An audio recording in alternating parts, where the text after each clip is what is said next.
কপাল খারাপ হলে যা হয়, প্রথমবার ভারতে ফুল টাইম কমেন্ট্রি করছেন তামিম ইকবাল খান। তবে সেখানে প্রতিপক্ষ ক্রিকেটারদেরই কেবল প্রশংসা করতে হচ্ছে, কারণ নাজমুল শান্তরা তাকে সুযোগই দিচ্ছেন না তেমন। এই যেমন ম্যাচ অ্যানালিসিসে টাইগার ক্রিকেটের সফলতম এই ব্যাটার কথা বলেছেন আর্শদীপ সিং প্রসঙ্গে। জানালেন ওদের দলে বুমরা, সিরাজের মতো পেসার কামব্যাক করলেও ওর একাদশ থেকে জায়গা হারানো উচিত হবে না। টিম ইন্ডিয়ার নতুন জেনারেশনের পেস ডিপার্টমেন্ট লিড করবে সে। খালিদ জামিলের রিপোর্টে বিস্তারিত। সময় যত গড়াচ্ছে দেশের সেরা ওপেনার তামিম ইকবালের কমেন্ট্রি ততই যেন হয়ে উঠছে ক্ষুরধার। তাই ম্যাচ শেষে তার করা অ্যানালিসিস কোট করে নিউজও কভার করছে আন্তর্জাতিক গণমাধ্যম। কিন্তু তামিম ইকবালের কপাল আপাতত খারাপই বলতে হবে। কমেন্ট্রি বক্সে বসে কিংবা ব্রডকাস্টারদের প্রশ্নের উত্তরে শুধু প্রতিপক্ষ ক্রিকেটারেরই প্রশংসা করেই যেতে হচ্ছে।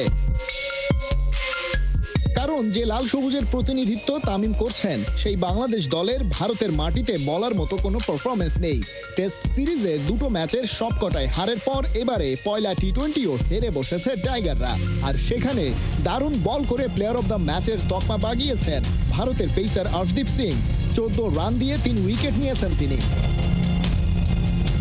তামিম ইকবাল বলছেন, এই আর্শদীপ কেবল বাংলাদেশের বিপক্ষে প্রথম টি-20তেই নয়, দারুণ ধারাবাহিকতার সাথে এই ফরম্যাটে বল করে চলেছেন গেল কয়েক বছর ধরেই। তাই বিশ্রামে থাকা ফ্রন্টলাইন পেসার জাসপ্রীত বুমরা আর মোহাম্মদ সিরাজ দলে ফিরলেও আর্শদীপের একাদশে জায়গা হারানোর কোনো যুক্তিই দেখেন না তামিম। ভারত বাংলাদেশ প্রথম টি-20 ম্যাচে আর্শদীপের বোলিং দেখে তার দারুণ অ্যানালিসিসও করেছেন টাইগার ওপেনার। বলছেন তার সবচেয়ে ইতিবাচক ব্যাপারটা হলো সে জানে তার সীমাবদ্ধতা কোথায়, সে কি করতে পারে এবং পারে না। আর সেই জ্ঞান থাকার কারণে কখনো নিজের সামর্থ্যের বাইরে কিছু করার চেষ্টাও করে না। তামিমের মত সেটাই তাকে সাফল্য এনে দিচ্ছে।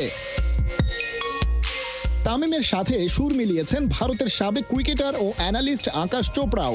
জনপ্রিয় এই বিশ্লেষক বলছেন, নতুন বলে আর্শদীপ গুরুত্বপূর্ণ উইকেট শিকার করেন আর শেষ দিকে এসেও ইয়র্কারে ঘায়েল করতে পারেন প্রতিপক্ষকে। শর্টার ভার্সনে এখন পর্যন্ত সে নিজেকে প্রমাণ করেছে দারুণ এক প্যাকেজ হিসেবে। গেল 2 বছরে ভারতের হয়ে টি-20তে তার চেয়ে ভালো বল আর কেউ করেনি।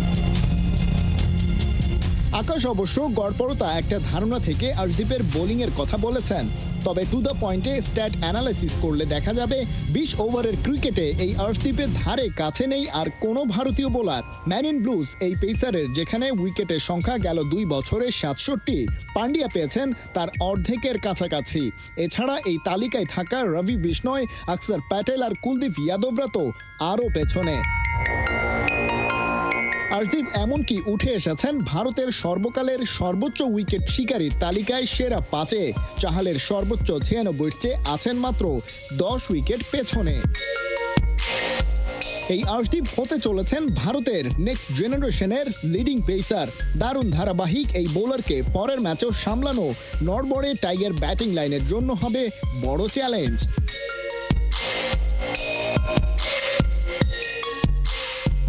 খালিদ জামিল, 71।